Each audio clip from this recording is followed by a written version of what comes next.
Conté algo del tema de San Eduardo. Sí.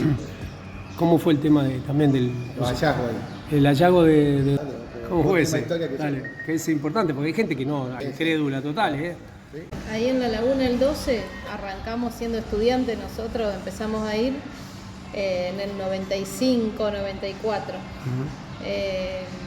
Y bueno, aparecía muy poco material, menos que lo que encontramos ahora acá en Los Leones, muy disperso, sí, algún resto de cerámica, algo elíptico, pero nada. Era laguna y siempre estuvo la barranca, porque tiene una barranca muy alta, la Laguna del 12. Es como una lomada, una luneta grande, con una barranca de más de 2 metros, ahí en ese sector.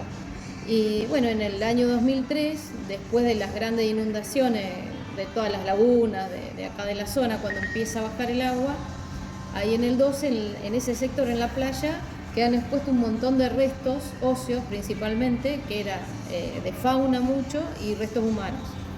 Y entonces ahí fue cuando nos llaman a nosotros, porque sabían que ya estábamos trabajando en la zona, y bueno, y hacemos toda una recolección sistemática, y también aparece, bueno, artefactos líticos, cerámica, de molienda,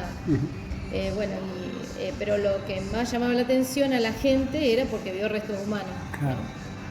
Y bueno, de eso se pudieron hacer varios fechados radiocarbónicos, y el más antiguo dio 8.300 años de antigüedad, que con una calibración puede llegar a 9.000 años más o menos, la antigüedad de ese sitio.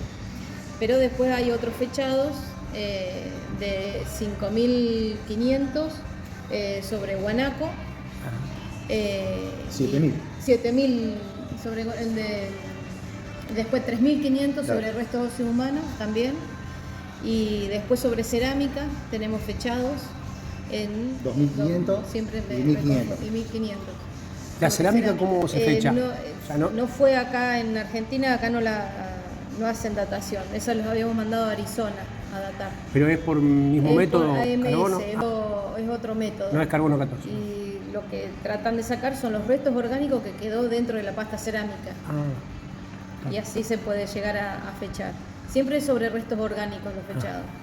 Por eso se fechan los huesos y las piedras no la las piedra podemos no hay fechar. forma, no hay forma de fechar. Carbón, bueno. Y en cuanto a restos de megafauna, ¿hubo algo ahí? Y de megafauna ahí, años después, que hicimos unas excavaciones, encontramos restos de Eutatus, que es parecido al tatú carreta, un poquito más grande, no es un gliptodonte, No es gliptodonte, sino es más chico, es como más Una parecido al tatú carreta. Una evolución más Digo, posterior. diferente. No sé, otra diferente, línea. otra línea.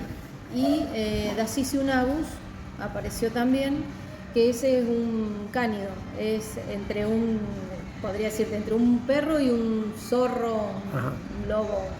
Fueron las dos especies de animales extintos que encontramos ahí. Lo que sí, muchísima cantidad de restos de guanaco, muchos con marca de corte, de que ha sido utilizado como alimento el guanaco para extracción de las pieles, Claro. digamos, se aprovechaba todo. Y instrumentos sobre huesos de guanaco también aparecen. ¿Instrumentos para qué, por ejemplo? Puntas de lanza, raspadores para los cueros, punzones, todo sobre huesos de guanaco también aparece. Claro. Se da en muchos sitios que aparecen así instrumentos sobre hueso, y principalmente cuando están lejanos de las fuentes de aprovisionamiento de roca. Ah, claro. Acá, claro. acá al sur de Santa Fe estamos lejos de las sierras de Córdoba, de Tandil o de Ventana, digamos, como los probables principales lugares de donde provenían esas rocas que usaban. Entonces por eso usaban también los huesos como materia prima para fabricar instrumentos. Claro. ¿Y las piedras que encontraron mayormente son...? Entonces, bueno, todo lo que es instrumentos tallados, puntas de proyectil, raspadores, raederas, cuchillos, filos, así con bastante tallados y eso. La mayoría son de ortocuarcita, que es una roca de Sierras Bayas, en las sierras de Tandil, y sobre estanita o calcedonia, que también es de la zona de Olavarría, los principales afloramientos de esa roca. Son las principales materias primas, no quiere decir que no haya otra, hay cuarzo, hay otras areniscas, hay ópalos, digamos, hay otras rocas también representadas. Y en los que son los instrumentos de molienda, como los morteros, los molinos, las manos de moler y todo eso, también hay mucha variedad en materias primas y principalmente lo que más hay son esquistos o granitos, digamos, y con muchas probabilidades de que provengan del sur de las sierras de Córdoba y del norte de La Pampa, que hay unos afloramientos de granito en el norte de La Pampa. ¿Y datos para decidir si eso fue algo sedentario, fueron nómades? Estos grupos, siempre hablamos nosotros que fueron nómades, de una alta movilidad. Lo que no quiere decir que ese lugar sea un lugar recurrente de asentamientos, que se hayan asentado en diferentes momentos en el mismo lugar. Puede ser porque consideraban que era un lugar sagrado, la laguna, porque era un lugar que ya sabían que había, qué sé yo, buenos pastizales o buena agua o lo que fuere, pero era recurrente. Y lo que nos dice eso también es que haya entierros humanos ahí. A partir del análisis de los restos humanos pudimos identificar como número mínimo de individuos, lo que puede ser más, porque como los restos aparecieron no el entierro de cada cuerpo, sino todos mezclados, los huesos humanos, entonces se hace todo un recuento para ver al menos cuántos individuos podría haber, y tenemos un número mínimo de 17 individuos, adultos, juveniles y niños, de todas las edades, mujeres y hombres, de todo. Y lo que aparece también en algunos individuos es deformación craneana, intencional, que era una cuestión cultural. Así como siempre, alargado. Claro, tabular, y nosotros siempre cuando damos las charlas a las escuelas les decimos, así como hoy está muy de moda hacerse tatuajes o ponerse piercing, bueno, ellos una cuestión así estética y cultural era la deformación craneana. Estamos hablando de chicos, a lo mejor con cintas de cuero, se iban como apretando el cráneo para son etapas prehispánicas, digamos. No, lo conocieron los españoles, sino anteriores. Claro. Y con respecto a los molinos, así, ¿se puede detectar si había, por ejemplo, algún tipo de maíz, algún tipo de cereal o no? Hasta el momento te diría que no había maíz. Hasta el momento. Estamos tratando de hacer análisis de fitolitos, que son microrestos de sustancias en las bases de los molinos. En la base.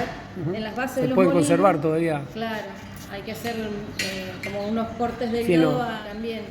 Los microrestos que aparecen en base a los ácidos grasos o a los almidones presentes en esos restos orgánicos que pueden haber quedado, se puede llegar a identificar a ver qué sustancias estaban moliendo. Claro. ¿Hay algunas que ya hayan identificado, por ejemplo? Lo que sí podemos identificar que se molía era pigmentos. Pigmentos minerales. Para decoración, digamos, para pintura. Corporales, puede haber sido para la Para ropa. la cerámica, para los cueros corporales. Esos pigmentos esos pigmentos, hay una tendencia a coloridad de ocre, digamos. Venado de las Pampas y ñandú. En segundo lugar, como el ñandú. Que lo que se está viendo es como el guanaco era como un recurso que sacaban de todo. El guanaco, no solo la carne para alimentarse, sino los cueros, los tendones para atar las puntas de proyectil, para hacer los arcos, ¿no? Los tendones de los bichos, y bueno, los cueros para hacer los toldos y para hacer la vestimenta también de ellos, ¿no? Como no sé si has escuchado entre las comunidades tehuelches o quillangos, que son como si fueran, decirte, un saco de cuero con el pelo para adentro y del lado de afuera, que es el cuero como crudo, pintados. Lo pintaban, ahí estaba el pelo. Pintados con diseños de rombo. Y cosían con los tendones, digamos, ¿sí? Claro, sí. O sea, era la materia prima que ellos tenían, no metales, no usaban. Lo que se está viendo, digamos, que el consumo del ñandú era también para el aporte de grasa, porque la carne del guanaco casi no tiene grasa, es una carne muy magra. Muy magra. Y entonces el ñandú, como la mayoría de las aves, son más grasosas, y entonces el aporte de grasa venía por parte del ñandú. ¿Y se puede saber el agua, cómo se hidrataban, digamos? No, agua de lluvia. Lo que estamos viendo es que sí, por un lado el agua de lluvia, pero por otro lado no todas más allá que las lagunas pueden ser salobres, hay ojos de agua, por ejemplo hay uno cerca de ahí del 12, no en la laguna, pero cerca, que es de agua dulce. Ah, sí. Hay un ojo de agua Y que brota dulce. de la misma napa, Claro. de buena calidad. Sí, de buena Como calidad. si sería una vertiente en la Claro, sierra. una Claro. vertiente, exacto. Claro, Mirá vos, hay una otro amarga. tipo de estrato. Sí. Evidentemente sí se ocuparon los lugares porque agua habría. Porque acá es todo arsénico, Claro. sal por el tema de todos cabitos y todo sal. Ahora, Luciano nos decía que ahí de Venado para el sur había médanos hace 1000 años, 2000 años, qué sé yo, menos también. Y después lo tapó la humedad y el humo. Pero si vos escarbás dice que hay arena abajo. Acá no tenemos arena, tenemos, no sé, en los bajos, pero acá en esta zona es todo tosca, todo.